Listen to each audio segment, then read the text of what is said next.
Yeah, I'm talking about you. Yeah, you, yeah, you. Hi, my name is David Amber. I've been working in K-pop for I'd say about the past 5 years, hardcore. I've been kind of involved for the past 8 years, just a cut here and there, but 5 years like super hardcore.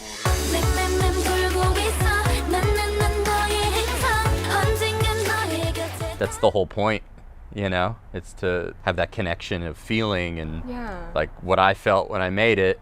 If other people are feeling that way on listening to it, it's like mission accomplished. You know?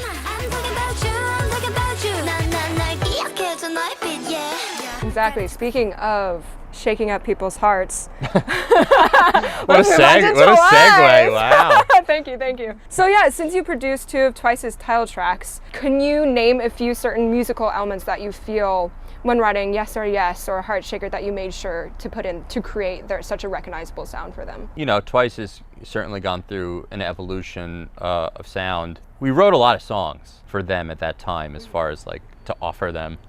Right. Heart Shaker was, I think, the first one of like writing that we did. And it felt good right away. And again, it was one of those things where I had a basic drum beat and I had the chords on the synth.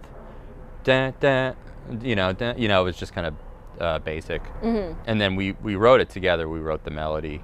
I think it was over Skype, actually. Hey! Yeah. And foreshadowing. Yeah, right. And then, so we wrote it, and it felt really good. The chorus was a little bit different. Okay. I think just going into the chorus was, the pickup was a little different. But it was, the song was what it was. And again, we got the song demoed. And then it was like, how do I make this track, like, have some kind of uniqueness to it? And so, I played around with different instruments as far as playing the chords and stuff. And then I was listening to, I think it was like Cyndi Lauper, Girls Just Want to Have Fun. Oh, yeah. And it has that kind of like really bright guitar with like that twangy delay. And I was like, oh, that would be perfect. Like, that's the vibe. That's the vibe that's so similar to what they do. Yeah. So I was like, okay, let's go do it. And I'm terrible at guitar, so like it was me sitting there for like slowing down the track and like, but it sounded really great. And the final guitar is a little bit drier than what I had originally done. Like there was a bigger delay on it. But that was kind of the musical feeling. It was just that kind of like fun, exciting, young, girls having fun. Yeah. And that's like kind of the naturalness of like how I try to write. It's like I want people to feel good. I'm not really a fan of like sad boy music and that's not me. Yeah. Did JYP give you a lead sheet at all? Any like, okay, we kind of want this to sound like this, we're trying to develop their sound a little bit at all, or they're just like right for Twice? It was when I was in Korea and I was talking with the A&R and she was describing what they wanted and how they were going to move forward and like what the plan was. So it wasn't like there was this sheet that were like, okay, we want you to do this and this. It wasn't like that. Okay. It was like kind of just intuition of what it was that they were looking for and what I thought would be good and what my co-writers thought would be good, and just worked out. How was Yes or Yes born? Because I almost feel like it's low-key a follow-up or a more modern version of, SNSD I Got a Boy with all the genre changes. That's nice of you to say. It's great. Yeah, because that's where, like, when I got into K-pop, like, listening heavily, that was the sound. Like, there was a lot of change-ups, there was a lot of stylistic kind of twists and turns. So, like, so that's like, oh, okay, that's what K-pop is. Yeah. And I like that because I like musical theater and I like older pop where that was, there was a lot of that kind of thing. So it was like kind of an easy, natural thing for me to want to do as far as changes and stylistic things. And, the beginning of the song has the kind of Motown bass line, My Girl kind of thing. And then it, has the bubblegum part.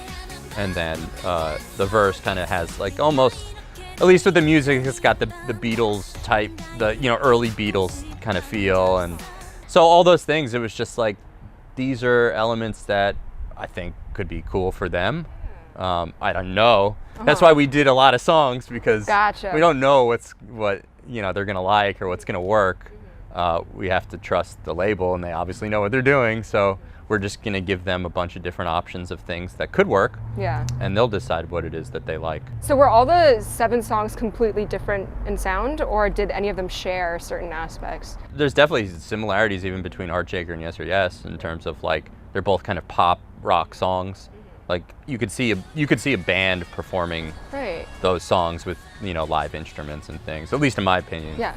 There was different tempos and there was different sounds, and I remember there was one song that was like more like rocky with the guitars, and there was some that were more had like the big 808s. So there was different vibes. Like we didn't try to make them exactly the same, but they all kind of had that bright feeling good. We weren't writing any like ballads or anything like that. Not quite That's yet. not, yeah, I mean, I like ballads, but it's not really, there's people that do that a lot better than me, so. Right, because for some reason, whenever there are certain chord progressions and soundscapes that go with those chord progressions that sometimes other girl groups do, that I'm like, that sounds like Twice. Yeah. And I can't always put my finger on it. So I was wondering if there is like a certain chord progression that you're like, okay, yeah, this kind of, you know, fits the mood, or. Yeah, of course, yeah, I think chord progressions are like, kind of like the basic colors of arrangers and composers making music. It's like, that's kind of the foundation. So if you want to be a versatile composer, you have to know what chord progressions sound like what, and it has to be just second nature. Like you don't even think about it. It's like, this is the kind of song I want to write. Okay, these are the chords that I'm going to go to. And at least as a start, and you can deviate from there. That's awesome. Yeah. Speaking of like just knowing your stuff and having fun, Oh My Girl's Crime Scene is so fun to listen to. And as I was That's kind of out there, huh? Yeah, as I was scrolling through your Instagram, you just seemed super excited when you were posting about it. Like, this is gonna like commit a crime on your ears. And like that was your Instagram post. It's kind of embarrassing. I really said that. It gets fans excited, right? Yeah. Even though it's a little bit cheesy. Yeah. Well, that's me. Was there a lead sheet sent to you for the concept, or what was the original inspiration behind the track? It started with just that little riff in the beginning, but I wanted to do something that was kind of like quirky and unsettling, but still fun. Yeah. You know, it always starts with the fun, Right. and then from there, I kind of just think it was just like throw everything at the, you know, kind of just. That was more stream of like consciousness, because I think we were just writing to write a song. We didn't have anything specifically in mind. Then there was the chorus that I thought was the chorus, and then I think Sean and Maya were like, well, let's have another chorus after that. I was like, really? Like, I don't know. They're like, yeah, I'll just do it. And then it turned out great, because you had this kind of, the first A chorus, I call it, has a little bit of a darker feeling, and then it breaks into the big, bright anthem thing, and then back to the mystery thing. And that was kind of like, a fun collaboration with the three of us.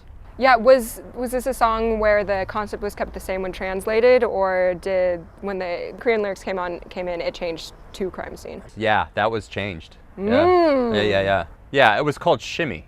Oh. But Crime Scene was better. I mean, it fit the concept of the music, which is so cool. Like that the lyricists can take it and like they're imagining their own kind of visuals, like you were saying, and they can come up with this concept that fits with the music and the melody, and so it's really nice. It's like it's getting that collaborator that has this outside perspective, and then they bring something totally new to it. So yeah. I'd say with the songs, it's kind of 50-50 as far as if they keep the concept or if they change it.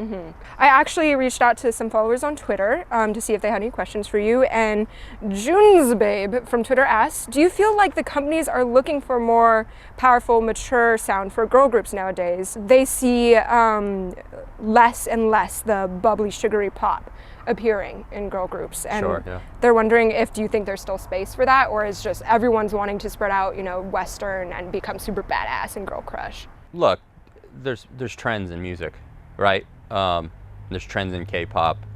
So I think right now you're probably seeing more of that, especially with obviously with Blackpink's like phenomenal success.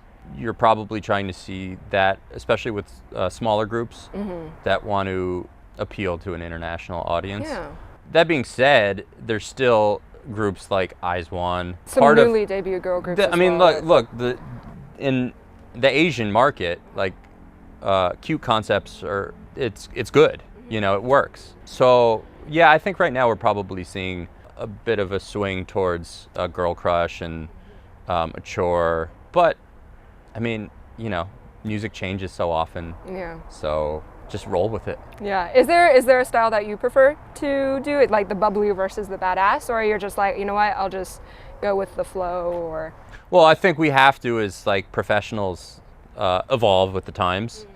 That being said, I think that there's room for that kind of, like, you know, even a song like Lovesick Girls, you know, Blackpink, it's like powerful, but it's still fun. yeah. You know, it's still kind of up, like the melodies and the chorus is very upbeat. So I think there's room to inject the kind of fun vibes that I like into more badass productions and Yeah. badass songs. So Uh-huh. yeah, it's just finding ways to do what I like to do and keeping it current at the same time. Right. How would you say yourself as a producer has changed? Like maybe your sound, or what have you learned throughout, you know, the past 8 intense years of writing K-pop? Yeah, I've gotten a lot better. Practice makes perfect. Yeah, it's true. I mean, it's funny, when I started producing just pop songs in general, like, you know, trying to write verse, chorus, pop songs, I thought I was like so good. You know, it's like, dude, everything I write is just amazing. And now when I listen back, I'm like, oh, I just like cringe. It's just, you know, yeah, like- not that it's bad, but like it was just, I'm thinking of what my attitude was at the time. Your ears develop, I think, particularly as producers, because we have to think about sonics and how things fit into space outside of just it's part of arranging, right? Does this instrument interfere with where the vocals are going to be? Or, you know, all these in the sonic space.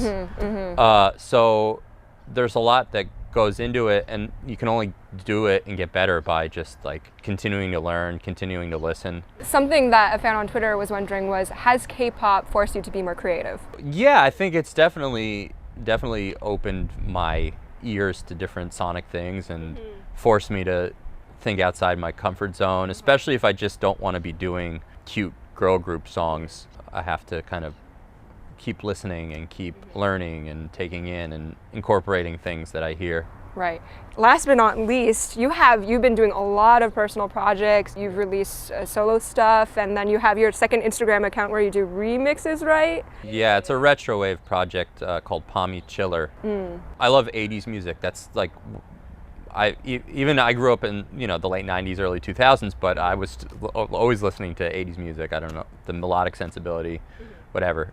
So I just wanted to do something where there was no restrictions or there wasn't anybody asking me to do anything. Ooh. Because that's, you know, as composers and writers, that's how we spend so much of our time. So, you know, I'm in a place where I feel like I can allow myself to just do whatever it is that I want. Yeah. And so it's been a lot of fun. Right. You have a upcoming collaboration with Ashley, right? Is that Pommy Chomer, or is that? Yeah, that's Pommy Chiller. I haven't written a song by myself, I want to say, in maybe like 2 years.